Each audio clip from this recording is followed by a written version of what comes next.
उत्तर प्रदेश के एक छोटे से गांव बरसईपुर में एक लड़का रहता था, रामपाल। गांव छोटा था पर लोगों के दिल बड़े थे।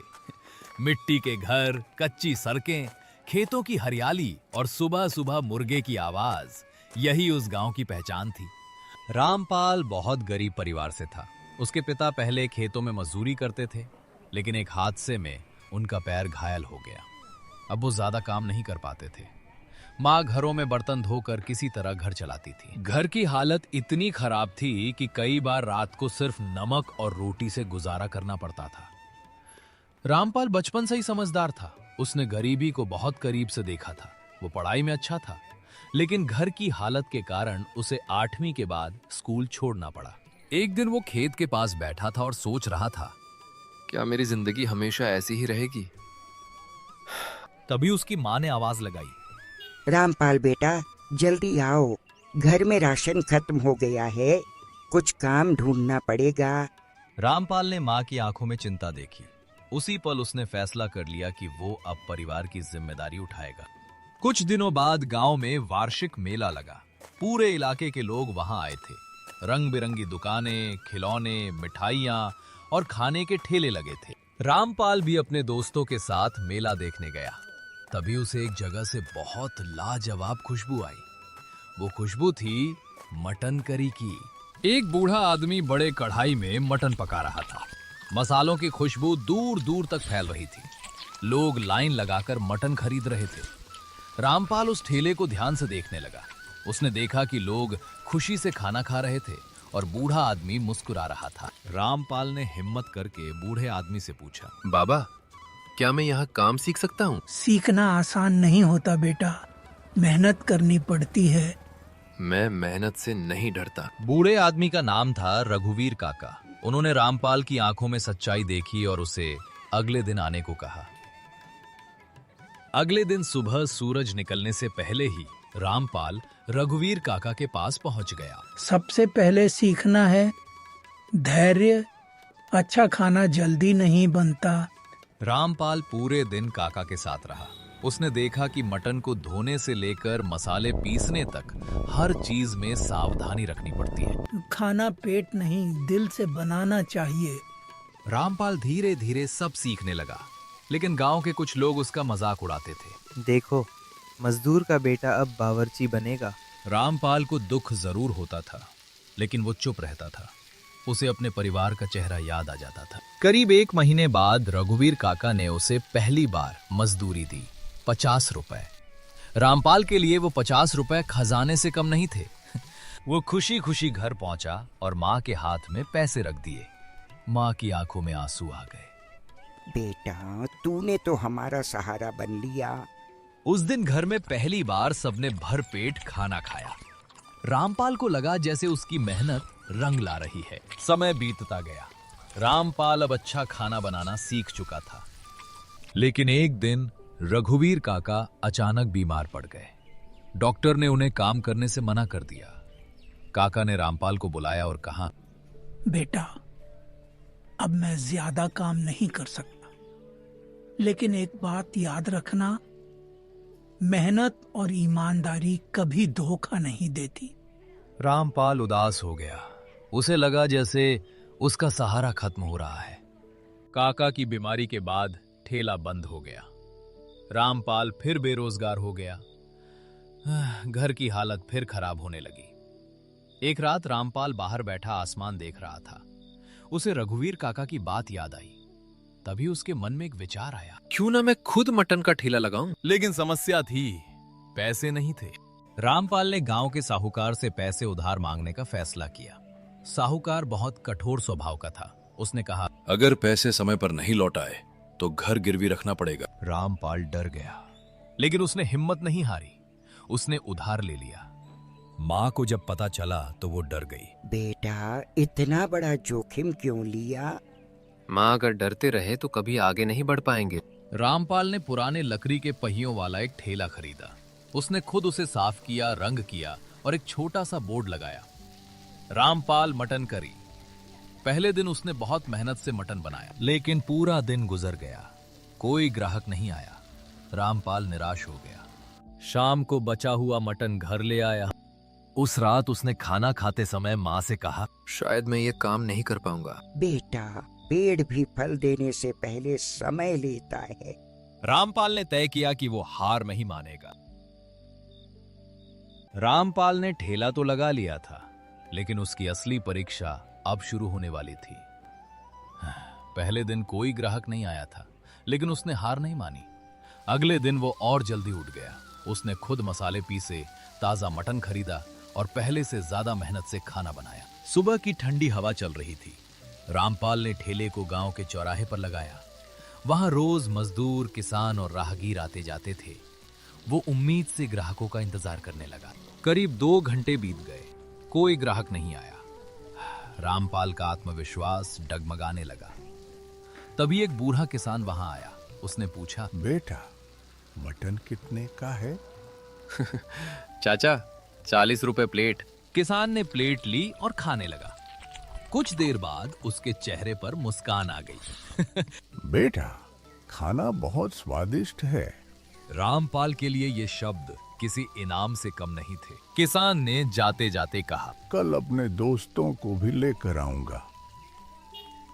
उस दिन रामपाल ने कुल 5 प्लेट मटन बेचा। कमाई बहुत ज्यादा नहीं थी, लेकिन उसके आत्मविश्वास को नई ताकत मिल गई। अगले कुछ दिनों में रामपाल के खाने की चर्चा पूरे गांव में फैलने लगी। मजदूर और किसान उसके ठेले पर आने लगे। लोग कहते हैं, रामपाल का मटन सस्ता भी है और स्वादिष्ट भी। रामपाल हर ग्राहक से प्यार से बात करता था। वो हमेशा साफ सफाई का ध्यान रखता था। लेकिन सफलता के साथ चुनौतियां भी आने लगी। गांव में एक पुराना होटल था, जिसका मालिक था धनराज। वो कई सालों से मटन बेच रहा था।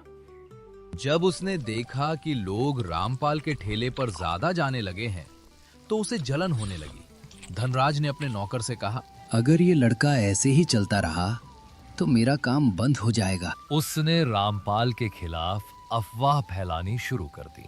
लोगों से कहने लगा, उसका मटन खराब होता है, साफ सफाई नहीं रखता। धीरे धीरे कुछ लोग रामपाल के ठेले पर आ जाने से डरने लगे। ग्राहक कम होने लगे। रामपाल समझ नहीं पा रहा था कि अचानक क्या हो गया। एक दिन उसका दोस्त मोहन आया और बोला, रामपाल, लोग तेरे बारे में गलत बातें फैला रहे हैं। रामपाल को बहुत दुख हुआ, लेकिन उसने तय किया कि वो सच और मेहनत से ही जवाब देगा। रामपाल ने अपने ठेले के पास साफ पानी रखने की व्यवस्था की। उसने बर्तन और जगह को और साफ रखना शुरू किया। उसने ग्राहकों के सामने ही खाना बढ़ाना शुरू कर दिया, ताकि लोग सब कुछ देख सकें। एक दिन गांव के प्रधान वहां आए। उन्होंने रामपाल का खाना खाया और बहुत खुश हुए। प्रधान ने लोगों से कहा, मैंने खुद देखा है, रामपाल साफ सफाई का पूरा ध्यान रखता है। इसका खाना सुरक्षित है। ये सुनकर लोगों का भरोसा वापस आने लगा। एक दिन रामपाल बहुत थका हुआ था। सुबह से उसने कुछ नहीं खाया था। जल्दी जल्दी में उसने मसाले ठीक से नहीं मिलाए। उस दिन कुछ ग्राहकों को मटन का स्वाद अच्छा नहीं लगा। लोगों ने शिकायत की। रामपाल को बहुत शर्म महसूस हुई। वो चाहता तो बहाना बना सकता था, लेकिन उसने सच्चाई स्वीकार की। उसने सभी ग्राहकों से माफी मांगी और उनके पैसे वापस कर दिए। लोग उसकी ईमानदारी से बहुत प्रभावित हुए। उसी समय रामपाल के पिता की तबीयत फिर खराब हो गई। दवाइयों का खर्च बढ़ने लगा। रामपाल दिन रात काम करने लगा। कई बार वो खुद खाना भी नहीं खाता था। मां ने एक दिन कहा, बेटा, तू खुद को इतना मत थका। माँ, जब तक हमारा घर खुश नहीं होगा, मैं आराम नहीं करूंगा। एक शाम तेज बारिश शुरू हो गई। रामपाल का ठेला कच्ची सड़क पर था। बारिश के कारण ठेला गिर गया और सारा मटन मिट्टी में मिल गया। रामपाल सड़क पर बैठ गया। उसकी आंखों में आंसू आ गए। उसे लगा कि उसकी सारी मेहनत खत्म हो गई। तभी गांव के कुछ लोग वहां आए। उन्होंने रामपाल की मदद की और ठेला उठाया। तू अकेला नहीं है, पूरा गांव तेरे साथ है। रामपाल को पहली बार महसूस हुआ कि उसकी मेहनत ने लोगों के दिल जीत लिए हैं। अगले दिन रामपाल ने फिर से मटन बनाया। इस बार उसने पहले से ज्यादा मेहनत की। गांव के लोगों ने उसका समर्थन किया। कई लोगों ने एडवांस में पैसे देकर खाना ऑर्डर किया। रामपाल का काम फिर से चलने लगा। लेकिन उसे नहीं पता था कि आगे उसकी जिंदगी में एक और बड़ा मोड़ आने वाला है। रामपाल का ठेला अब धीरे धीरे पूरे गांव में प्रसिद्ध हो चुका था। लोग दूर दूर से उसका मटन खाने आने लगे थे। उसकी मेहनत और ईमानदारी का असर साफ दिखाई दे रहा था। लेकिन जिंदगी में जब सफलता आती है तो उसके साथ नई परीक्षाएं भी आती हैं। अब रोज शाम होते ही रामपाल के ठेले पर लंबी लाइन लगने लगी थी। मजदूर, किसान, दुकानदार सभी उसके मटन के दीवाने हो गए थे। रामपाल हर ग्राहक को मुस्कुराकर खाना देता था। वो कभी किसी से रूखा व्यवहार नहीं करता था। एक दिन गांव के स्कूल के मास्टर जी आए। उन्होंने मटन खाया और बोले, रामपाल, तू सिर्फ खाना नहीं बना रहा, तू मेहनत की मिसाल बना रहा है। ये सुनकर रामपाल का आत्मविश्वास और बढ़ गया। अब रामपाल थोड़ा पैसा बचाने लगा था। उसने सोचा, अगर मैं एक छोटी दुकान खोल लूं तो काम और बढ़ सकता है। उसने अपनी माँ से ये बात कही। बेटा, सपना अच्छा है, लेकिन जल्दी मत करना। पहले सोच समझ कर फैसला लेना। रामपाल ने माँ की बात मान ली और धीरे धीरे पैसे जमा करने लगा। धनराज अभी भी रामपाल से जलता था। उसने देखा कि रामपाल का काम अब उसके होटल से भी ज्यादा चलने लगा है। उसने रामपाल को नुकसान पहुंचाने की योजना बनाई। एक दिन धनराज ने बाजार के मटन सप्लायर को पैसे देकर कहा, रामपाल को खराब मटन देना। अगले दिन जब रामपाल मटन लेकर आया तो उसे कुछ अजीब लगा, लेकिन वो पहचान नहीं पाया। उस दिन जब उसने खाना बनाया तो स्वाद थोड़ा अलग था। कुछ ग्राहकों ने शिकायत की। रामपाल बहुत परेशान हो गया। उसने तुरंत बाकी मटन फेंक दिया। उसे भारी नुकसान हुआ, लेकिन उसने ग्राहकों की सेहत से समझौता नहीं किया। रामपाल ने खुद बाजार जाकर जांच की।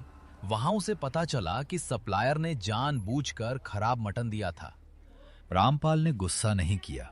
उसने शांत होकर दूसरे सप्लायर से मटन खरीदना शुरू किया। कुछ दिनों बाद गांव के लोगों को धनराज की चाल का पता चल गया। लोगों ने धनराज का विरोध करना शुरू कर दिया। रामपाल ने फिर भी धनराज के खिलाफ कुछ नहीं कहा। वो सिर्फ अपने काम पर ध्यान देता रहा। इसी दौरान रामपाल के पिता की तबीयत और खराब हो गई। डॉक्टर ने कहा कि उन्हें अच्छे इलाज की जरूरत है। इलाज का खर्च बहुत ज्यादा था। रामपाल दिन में ठेला चलाता और रात में मजदूरी भी करता था। कई बार वो थक कर गिर जाता था, लेकिन वो रुकता नहीं था। एक दिन शहर से एक फूड ब्लॉगर गांव में आया। उसने रामपाल के ठेले पर मटन खाया। वो खाने के स्वाद से बहुत प्रभावित हुआ। उसने रामपाल की फोटो और कहानी सोशल मीडिया पर डाल दी। कुछ ही दिनों में रामपाल का ठेला आसपास के कई गांव में मशहूर हो गया। अब लोग सिर्फ खाना खाने नहीं, बल्कि रामपाल से मिलने भी आने लगे। बढ़ती कमाई से रामपाल ने अपने पिता का इलाज शुरू कराया। धीरे धीरे उनके पिता की हालत सुधरने लगी। ये देखकर रामपाल की आंखों में खुशी के आंसू आ गए। उसने भगवान का धन्यवाद किया और मन ही मन कहा, मेहनत कभी बेकार नहीं जाती। जब सब कुछ अच्छा चल रहा था, तभी गांव में नई सड़क बनने लगी। सड़क के निर्माण के कारण चौराहा बंद कर दिया गया, जहां रामपाल का ठेला लगता था। रामपाल के सामने सबसे बड़ी समस्या खड़ी हो गई। अब उसे नई जगह ढूंढनी थी, लेकिन नई जगह पर ग्राहक मिलेंगे या नहीं, ये उसे नहीं पता था। रामपाल पूरी रात सो नहीं पाया। उसे डर था कि उसकी मेहनत फिर से खत्म ना हो जाए। अगली सुबह रामपाल ने ठेला उठाया और गांव के बस स्टैंड के पास लगाने का फैसला किया। शुरू के कुछ दिन वहां भी ग्राहक कम आए, लेकिन रामपाल ने हार नहीं मानी। उसने वही मेहनत और ईमानदारी जारी रखी। धीरे धीरे बस स्टैंड पर आने वाले यात्रियों को उसका मटन पसंद आने लगा। अब उसका काम पहले से भी ज्यादा चलने लगा। लेकिन रामपाल के दिल में अभी भी एक सपना था, अपनी खुद की दुकान खोलने का। करीब 2 साल तक लगातार मेहनत करने के बाद रामपाल के पास इतनी बचत हो गई कि वो छोटी दुकान खोलने के बारे में सोच सकता था। दुकान बहुत पुरानी थी, दीवारें टूटी हुई थीं और छत भी कमजोर थी, लेकिन रामपाल को उसमें अपना सपना दिखाई दे रहा था। उसने दुकान किराए पर ले ली। कुछ ही दिनों में वो दुकान एक सुंदर छोटे रेस्टोरेंट में बदल गई। उसने दुकान का नाम रखा रामपाल मटन हाउस। दुकान के उद्घाटन के दिन पूरा गांव वहां इकट्ठा हो गया। उस दिन उसने खुद अपने हाथों से मटन बनाया। ग्राहकों की इतनी भीड़ लगी कि उसे संभालना मुश्किल हो गया। रामपाल की आंखों में खुशी और गर्व साफ दिखाई दे रहा था। उसी दिन धनराज भी वहां आया। वो चुपचाप दुकान को देख रहा था। रामपाल ने उसे देखा और मुस्कुराकर कहा, आइए मटन खाइए। धनराज को अपनी गलती का एहसास हो गया।